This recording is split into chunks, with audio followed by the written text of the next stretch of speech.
नमस्कार। आकाशवाणी से समाचार प्रभात के साथ मैं मुनीश शर्मा।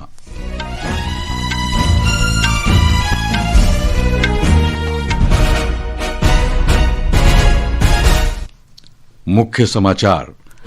प्रधानमंत्री नरेंद्र मोदी आज सुबह भारतीय अंतरिक्ष स्टार्टअप स्काईरूट के इन्फिनिटी कैंपस का उद्घाटन करेंगे। उपग्रहों को कक्षा में प्रक्षेपित करने में सक्षम स्काईरूट के पहले ऑर्बिटल रॉकेट विक्रम 1 का भी करेंगे अनावरण। केंद्रीय मंत्रिमंडल ने भारत में रेयर अर्थ मैग्नेट बनाने के लिए 7,280 करोड़ रुपए की योजना को दी मंजूरी। भारतीय विशिष्ट पहचान प्राधिकरण ने मृत व्यक्तियों के 2 करोड़ से अधिक आधार नंबरों को कर दिया है निष्क्रिय।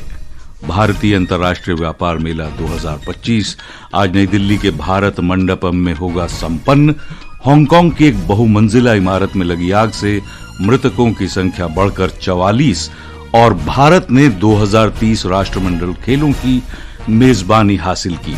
अहमदाबाद रहेगा आयोजन स्थल। और अब समाचार विस्तार से। प्रधानमंत्री नरेंद्र मोदी आज सुबह 11 बजे वीडियो कॉन्फ्रेंसिंग के जरिए भारतीय अंतरिक्ष स्टार्टअप स्काईरूट के इन्फिनिटी कैंपस का उद्घाटन करेंगे। वो स्काईरूट के पहले ऑर्बिटल रॉकेट विक्रम 1 का भी अनावरण करेंगे। इस रॉकेट से उपग्रहों को कक्षा में प्रक्षेपित भी किया जा सकता है। इस अत्याधुनिक परिसर में लगभग 2 लाख वर्ग फुट का कार्य क्षेत्र होगा, जहां बहु प्रक्षेपण यानों के डिजाइन, उनके विकास, एकीकरण और परीक्षण के लिए हर महीने एक ऑर्बिटल रॉकेट बनाया जा सकेगा। स्काईरूट भारत की अग्रणी निजी अंतरिक्ष कंपनी है। भारतीय प्रौद्योगिकी संस्थान के पूर्व छात्र और इसरो के पूर्व वैज्ञानिक पवन चांदना और भरत ढाका इसके संस्थापक उद्यमी हैं।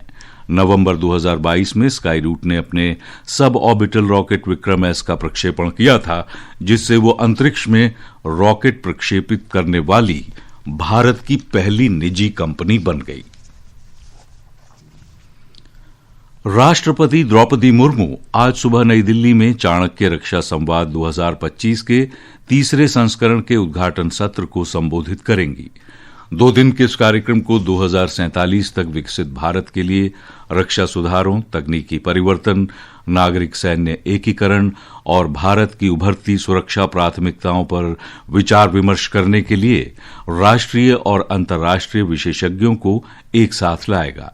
इस वर्ष आयोजन का विषय है रिफॉर्म टू ट्रांसफॉर्म, सशक्त, सुरक्षित और विकसित भारत। इसके बाद राष्ट्रपति द्रौपदी मुर्मू ओडिशा और उत्तर प्रदेश के 2 दिन के दौरे पर आज भुवनेश्वर जाएंगी। राष्ट्रपति आज भुवनेश्वर में ओडिशा विधानसभा सदस्यों को संबोधित करेंगी।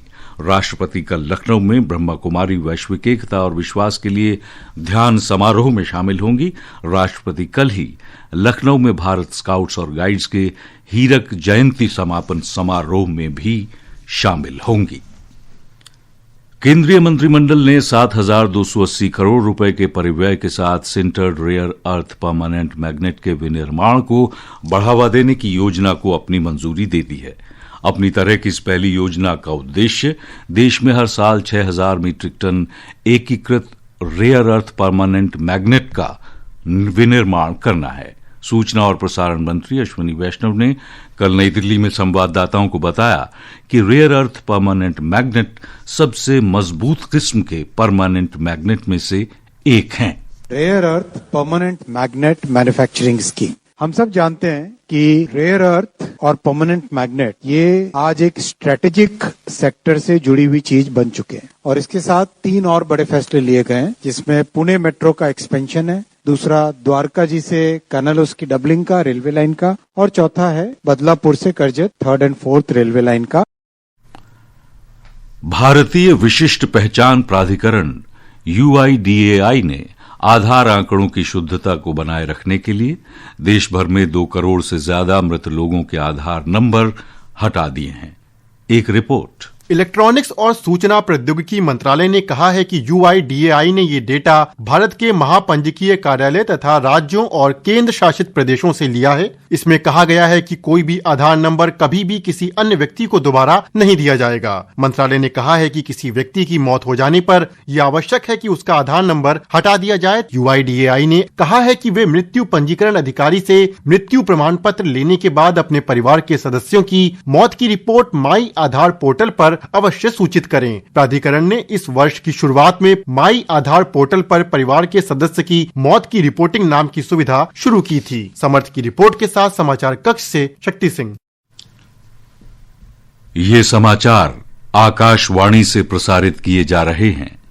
ताजा समाचार जानने के लिए आप हमारे social media handle @AIR News Hindi को फॉलो कर सकते हैं।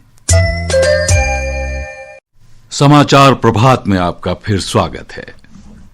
रक्षा मंत्री राजनाथ सिंह इंडोनेशिया के रक्षा मंत्री सजा मसोउद्दीन के साथ आज नई दिल्ली में तीसरे भारत इंडोनेशिया रक्षा मंत्री वार्ता की सह अध्यक्षता करेंगे।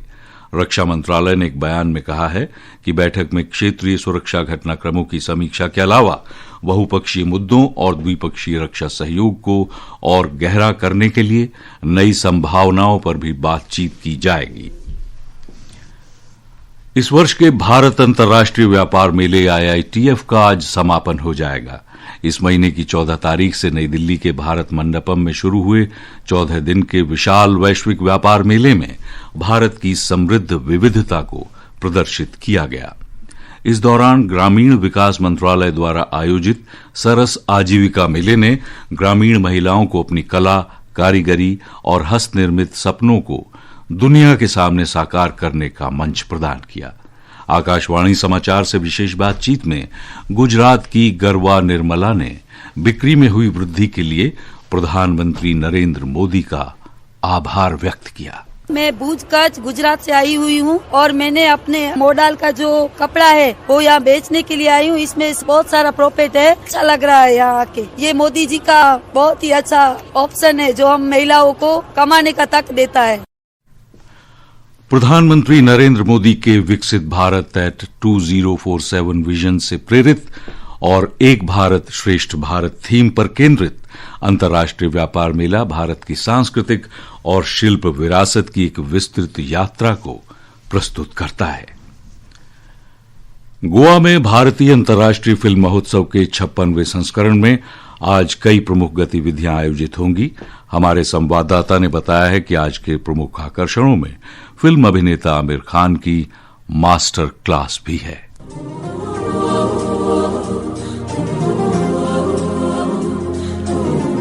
इफ्फी में आज सुबह के समय कला अकादमी में फिल्म निर्माण के रचनात्मक, आलोचनात्मक और तकनीकी आयामों पर गहन तथा व्यापक चर्चा होगी। पूर्वोत्तर क्षेत्र से आने वाली फिल्मों को केंद्र में रखते हुए नए फिल्मकारों की वास्तविक भूमिका पर विशेष बातचीत की जाएगी। इसके बाद आज दोपहर बहुप्रसिद्ध फिल्म शोले के 50 वर्ष पूरे होने के उपलक्ष्य में एक विशेष संवाद सत्र आयोजित किया जाएगा।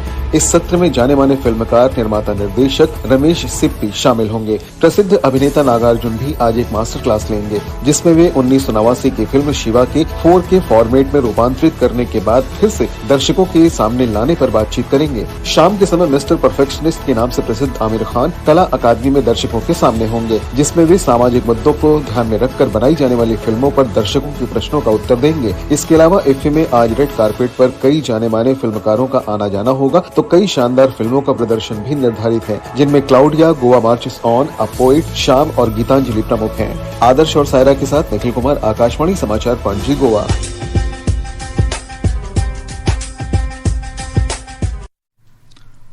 सरकार ने कहा है कि वित्त वर्ष में कुल खरीफ अनाज उत्पादन 1730.33 लाख टन होने का अनुमान है। कृषि और किसान कल्याण मंत्री शिवराज सिंह चौहान ने कल खरीफ फसलों के उत्पादन का पहला पूर्वानुमान जारी किया। जीएसटी बचत उत्सव से देश भर के नागरिकों को लाभ हो रहा है। नरेंद्र मोदी सरकार द्वारा विभिन्न क्षेत्रों में जीएसटी दर घटाने के बाद 22 सितंबर से जीएसटी बचत उत्सव शुरू हुआ। हमारे संवाददाता ने बताया है कि कैसे अगली पीढ़ी के जीएसटी सुधार असम की अर्थव्यवस्था को बढ़ावा दे रहे हैं।